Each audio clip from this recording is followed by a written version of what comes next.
Universal News TV, votre chaîne d'information la plus crédible. Des experts en armement d'Amnesty International ont identifié des armes de fabrication serbe dans des vidéos publiées par des groupes armés opérant dans le Sahel. En fait, l'analyse effectuée par Amnesty International des informations relatives aux transactions commerciales montre aussi que la République tchèque, la France et la Slovaquie exportent de grandes quantités d'armes au gouvernement du Sahel depuis que cette région est en proie à des conflits armés. Suivons maintenant le reportage sur la situation par nos confrères de DBS, la télévision panafricaine. Suivons.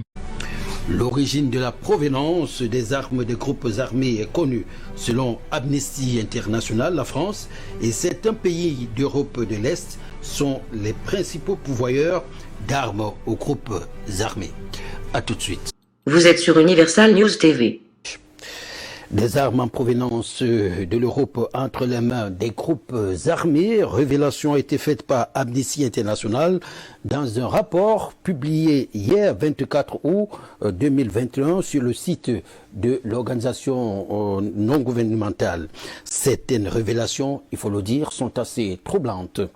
En 3 ans, les pays d'Europe de l'Est sont pointés du doigt accusateurs ont donc exposé des milliers d'armes de différents calibres vers les pays du Sahel, ce qui a facilité aux combattants terroristes des forfaits sur les populations civiles. Ngoura Abdulkadir.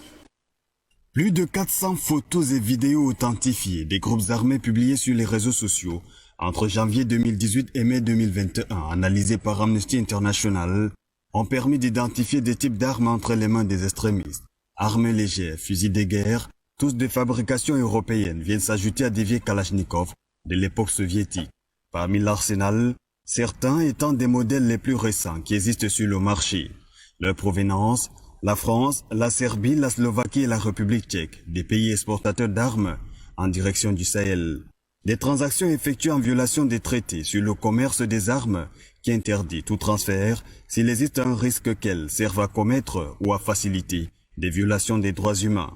Impossible de retracer la chaîne de responsabilité pour Amnesty International, mais l'Organisation de défense des droits humains soutient que l'État islamique, le groupe de soutien au Shebab Al-Qaïda et les groupes d'autodéfense bénéficient des réseaux illicites de ravitaillement encore à déterminer, dont faiblesse de contrôle ou trafic d'armes, des pistes à explorer alors que la situation se détériore au Sahel.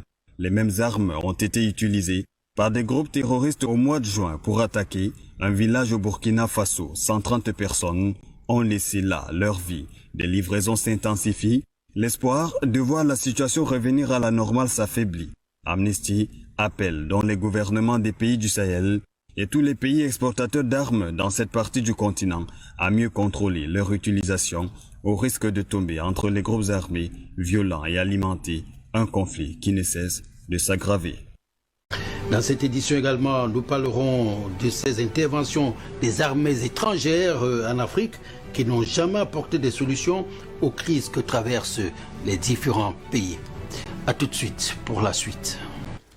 Les opérations militaires étrangères occupent de plus en plus l'espace sur le continent africain et en dépit de cette présence sur le terrain et des moyens techniques adaptés, les menaces terroristes et groupes rebelles continuent à s'intensifier, continuent donc à s'amplifier. Alors il faut dire que ces interventions sont-elles réellement des solutions pour la sortie des multiples crises en Afrique? Là est toute la question.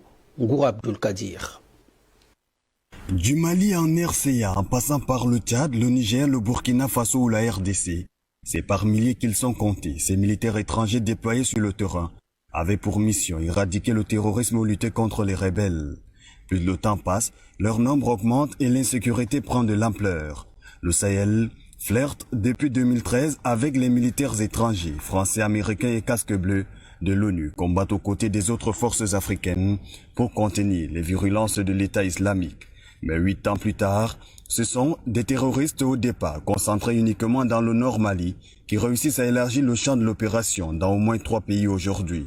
Les menaces de voir cette insécurité toucher d'autres États voisins sont permanentes. Pourtant, des efforts consentis pour stabiliser ces territoires ne font plus débat. En termes financiers, près d'1 milliard d'euros dépensés chaque année. Pour ce qui est des ressources humaines, 5100 soldats relevés tous les 4 mois, soit 17 000 hommes en rotation chaque année pour ne prendre que le cas de l'opération Barkhane.